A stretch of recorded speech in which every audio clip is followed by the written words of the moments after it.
Big ಬಾಸ್ನ ಮಾಜಿ ಸ್ಪರ್ಧಿ ನಮ್ರತಾ ಗೌಡ ಅವರ ಸುತ್ತಲಿನ ಇತ್ತೀಚಿನ ವಿವಾದವು ಆನ್ಲೈನ್ ಕಿರುಕುಳ ಮತ್ತು ನಟಿಯರು ಎದುರಿಸುತ್ತಿರುವ ಅನೈತಿಕ ಒತ್ತಡಗಳ ಬಗ್ಗೆ ಚರ್ಚೆಗಳನ್ನು ಹುಟ್ಟುಹಾಕಿದೆ. ರೋಷನ್ ಎಂಬ ವ್ಯಕ್ತಿ ತನ್ನನ್ನು ಸಾಮಾಜಿಕ ಮಾಧ್ಯಮದಲ್ಲಿ ಗುರಿಯಾಗಿಸಿಕೊಂಡಿದ್ದಾನೆ ಎಂದು ನಮ್ರತಾ ಬಹಿರಂಗಪಡಿಸಿದ್ದಾರೆ. ಅವರು ರಾಜಕಾರಣಿಗಳೊಂದಿಗೆ ಹಣ ಪಾವತಿಸಿ ಡೇಟ್ಗಳಿಗೆ ಹೋಗುವಂತೆ ನಿರಂತರವಾಗಿ ಒತ್ತಡ ಹೇರುತ್ತಿದ್ದರು. ಕುಶಲ ತಂತ್ರಗಳನ್ನು ಬಳಸಿಕೊಂಡು ರೋಷನ್ ಹಣಕಾಸಿನ ಪರಿಹಾರವನ್ನು ನೀಡುವ ಮೂಲಕ ಅವರನ್ನು ಆಕರ್ಷಿಸಲು ಪ್ರಯತ್ನಿಸಿದರು. ನಿರಂತರ ಕಿರುಕುಳದಿಂದ ಹತಾಶೆಗೊಂಡ ನಮ್ರತಾ ತಮ್ಮ ಇನ್ಸ್ಟಾಗ್ರಾಂ ಕಥೆಯನ್ನು ತೆಗೆದುಕೊಂಡು ಸಂದೇಶಗಳ ಸ್ಕ್ರೀನ್ ಶಾಟ್ಗಳನ್ನು ಹಂಚಿಕೊಂಡರು ಮತ್ತು ಪರಿಸ್ಥಿತಿಯನ್ನು ಕೊನೆಗೊಳಿಸಲು ಒತ್ತಾಯಿಸಿದರು. ತಮಾಷೆಯನ್ನು ನಿಲ್ಲಿಸಿ ಎಂದು ಹೇಳಿದರು.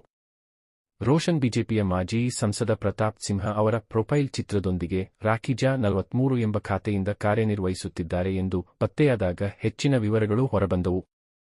ರೋಷನ್ ನಿರಂತರವಾಗಿ ನಮ್ರತಾಗೆ ಸಂದೇಶ ಕಳುಹಿಸುತ್ತಿದ್ದರು, ರಾಜಕಾರಣಿಗಳೊಂದಿಗಿನ ಅವರ ಸಂಪರ್ಕಗಳನ್ನು ಪ್ರಶ್ನಿಸುತ್ತಿದ್ದರು ಮತ್ತು ಖಾಸಗಿ ಸಭೆಗಳಿಗೆ ಶುಲ್ಕವನ್ನು ಬಹಿರಂಗಪಡಿಸುವಂತೆ ಒತ್ತಾಯಿಸಿದರು.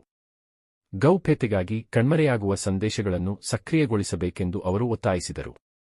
ಅವರ ಸಂದೇಶಗಳು ಅವರು ವೈಪಿಗಳು ಮತ್ತು ರಾಜಕಾರಣಿಗಳೊಂದಿಗೆ ಸಂಬಂಧವನ್ನು ಸ್ಥಾಪಿಸಿದ್ದಾರೆ ಮತ್ತು ಸಂಪೂರ್ಣ ಗೌಪ್ಯತೆಯನ್ನು ಖಚಿತಪಡಿಸಿಕೊಳ್ಳುತ್ತಾ ಪಾವತಿಸಿ ಡೇಟ್ಗಳನ್ನು ವ್ಯವಸ್ಥೆ ಮಾಡುವುದಾಗಿ ಹೇಳಿಕೊಂಡಿದ್ದಾರೆ ಎಂದು ಸೂಚಿಸಿದರು.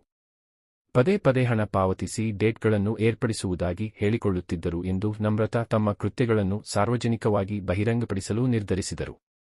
ಈ ಘಟನೆಯು ನಟಿಯರು, ವಿಶೇಷವಾಗಿ ಉದ್ಯಮ ಸಂಪರ್ಕಗಳಿಲ್ಲದೆ ತಮ್ಮ ವೃತ್ತಿಜೀವನವನ್ನು ನಿರ್ಮಿಸಿಕೊಂಡಿರುವ ಮಧ್ಯಮ ವರ್ಗದ ಹಿನ್ನೆಲೆಯಿಂದ ಬಂದವರು ಎದುರಿಸುತ್ತಿರುವ ಕಿರುಕುಳ ಮತ್ತು ಶೋಷಣೆಯನ್ನು ಎತ್ತಿ ತೋರಿಸುತ್ತದೆ. ಸಾಮಾಜಿಕ ಮಾಧ್ಯಮವು ಸಾಮಾನ್ಯವಾಗಿ ಇಂತಹ ದುಷ್ಕೃತ್ಯಗಳಿಗೆ ವೇದಿಕೆಯಾಗುತ್ತದೆ. ವ್ಯಕ್ತಿಗಳು ಹಣಕಾಸಿನ ಒಪ್ಪಂದಗಳನ್ನು ನೀಡುವ ನೆಪದಲ್ಲಿ ಮಹಿಳೆಯರನ್ನು ಗುರಿಯಾಗಿಸಿಕೊಳ್ಳುತ್ತಾರೆ. ಕೆಲವು ನಟಿಯರು ಧೈರ್ಯದಿಂದ ಮಾತನಾಡಲು ಆಯ್ಕೆ ಮಾಡಿಕೊಂಡರೆ, ಇತರರು ಅಂತಹ ವ್ಯಕ್ತಿಗಳನ್ನು ನಿರ್ಬಂಧಿಸಿ ಮೌನವಾಗಿ ಮುಂದುವರಿಯುತ್ತಾರೆ. ದುರದೃಷ್ಟವಶಾತ್ ಕೆಲವರು ಆರ್ಥಿಕ ಹೋರಾಟಗಳು ಅಥವಾ ಸಾಮಾಜಿಕ ನಿರ್ಬಂಧಗಳಿಂದಾಗಿ ಒತ್ತಡಕ್ಕೆ ಮಣಿಯುತ್ತಾರೆ. ಇದು ಮನರಂಜನಾ ಉದ್ಯಮದ ಕರಾಳ ಮುಖವನ್ನು ಬಹಿರಂಗಪಡಿಸುತ್ತದೆ. ನಮ್ರತಾ ಗೌಡ ಅವರ ಕಿರುಕುಳವನ್ನು ಬಹಿರಂಗಪಡಿಸುವ ದಿಟ್ಟ ನಿರ್ಧಾರವು ನಟಿಯರ ಶೋಷಣೆಯ ವಿರುದ್ಧ ಬಲವಾದ ಸಂದೇಶವಾಗಿ ಕಾರ್ಯನಿರ್ವಹಿಸುತ್ತದೆ. ಇದು ಕಠಿಣ ಡಿಜಿಟಲ್ ನಿಯಮಗಳ ಅಗತ್ಯವನ್ನು ಒತ್ತಿ ಹೇಳುತ್ತದೆ, ಮಹಿಳೆಯರು ಅಂತಹ ದುಷ್ಕೃತ್ಯದ ವಿರುದ್ಧ ದೃಢವಾಗಿ ನಿಲ್ಲುವಂತೆ ಪ್ರೋತ್ಸಾಹಿಸುತ್ತದೆ.